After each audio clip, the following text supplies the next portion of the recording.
Hey, and welcome back to Analytical with Crystal. Today we'll be talking about our air vap and how to use the cleaning cycle with different samples.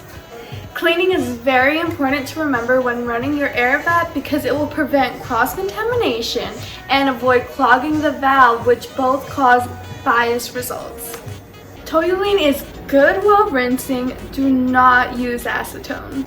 When measuring crude oils, high viscous, high ethanol content samples, or aqueous samples, you want to make sure you run your cleaning cycle after every measurement. Aqueous samples are very hard to remove.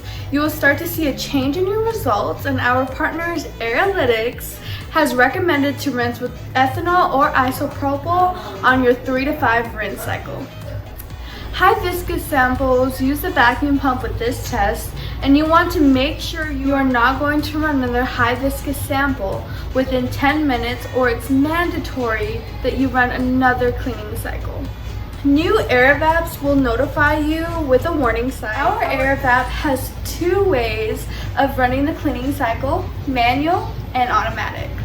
Let me show you how easy it is to run a manual rinse. Place the outer line into an appropriate rinsing solvent. On the measurement screen, press rinse. It will run for 5 times. If you want to change the amount of cycles per rinse, you can go to settings, click on method, scroll down to the bottom, and see manual rinsing. And that's all it takes to run a manual rinse on your air vap. Be sure to comment below and like this video if you want to see more demonstrations. Please visit us at www.analytical.com.